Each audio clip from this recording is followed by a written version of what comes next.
Hi everybody, it's Sherry Rosenthal here with another tasty morsel. Well, I asked everyone in the last newsletter to please ask a question that I could answer on the video, and we got a couple of very interesting questions. Here's one I'd like to read for this week and answer. So let's get to it. So, how do you define personal boundaries and balance love for self versus being a loving presence for another? Well, I think that's a fabulous question. I don't know how many times I get questions about setting boundaries, and I know for most people that's a pretty scary thing. So let's talk about boundaries for a few minutes. First of all, there's two kinds of boundaries.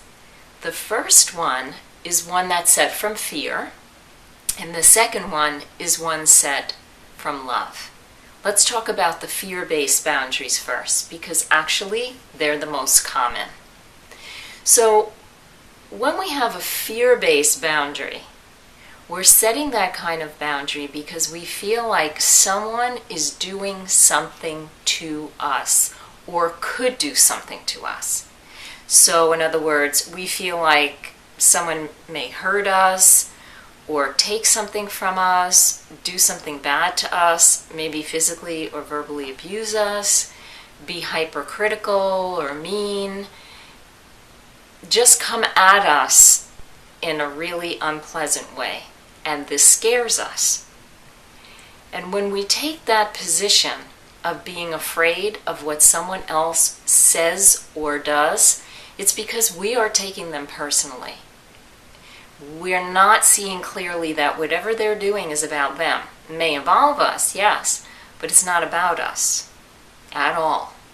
So from that perspective, when we stand feeling like someone can do something to us, we're victimizing ourselves. And being that we feel like a victim, the answer to that is to feel like we need to protect ourselves. So from that perspective, a fear-based boundary is one where we're feeling like someone can do something to us and we need to protect ourselves from them. We're not standing in a place of infinite consciousness within us. We're not feeling like we have any strength or power in that situation. And of course that's not truth, because we do. So let's talk about the love-based boundary. A love-based boundary is when we see that that person's actions or words are because they are afraid. Is that clear? They are afraid about something. They think that something that I'm doing or saying is threatening to them. So I get that because I know that in the past I've acted the same way. So I recognize that behavior in somebody else. And I'm not taking it personally. I understand they're in fear. I understand that they're suffering. And I understand that I want to end the suffering to the best of my abilities. So in that kind of situation, I have to decide what are the best actions for both of us in the moment. How can I set a boundary and keep the peace in my personal dream intact without being hurtful to the other person? First and foremost, we have to acknowledge what's going on in somebody else, not argue with them about it. So it's more like saying to them, I hear you. I get what you're saying. I see you're upset. I understand that I'm not meeting your needs or doing what you want or whatever it is. I understand that. I may not feel the same way as you. So we're going to have to agree to disagree. And if you're going to be upset right now, I honor that being upset. You have a right to be upset, but I also have a right not to be here at this time. So I'm going to leave right now, and I'm happy to discuss this problem when you are feeling calm and we can actually be hearing one another. Do you see the difference there? That is a love-based boundary. Now, of course, if someone is hitting you, the best thing you can do is get the heck out of there and get help. So we never want to be a doormat for somebody.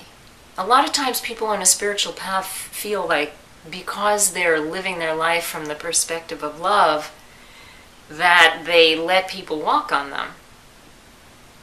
That's not truth. Nowhere does it say that you should do that.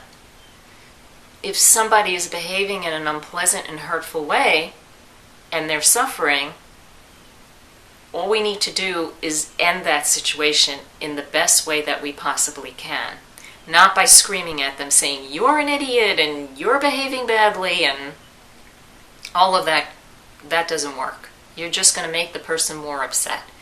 So the best thing you can do is say, I understand, I hear you, and I'm happy to discuss this when both of us can actually have a conversation, and leave. And that's it. And yeah, that might make some people more angry, but there really is not another way to handle that situation. So I hope this is helpful. I'd love to hear your opinions on what I've just shared.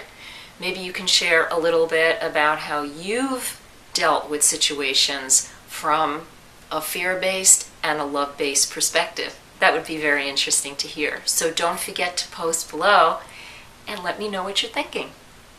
So I just want to say thank you, as always, for being part of my community. I love sharing and hearing from all of you. It's a pleasure, and I appreciate you. Have an awesome day.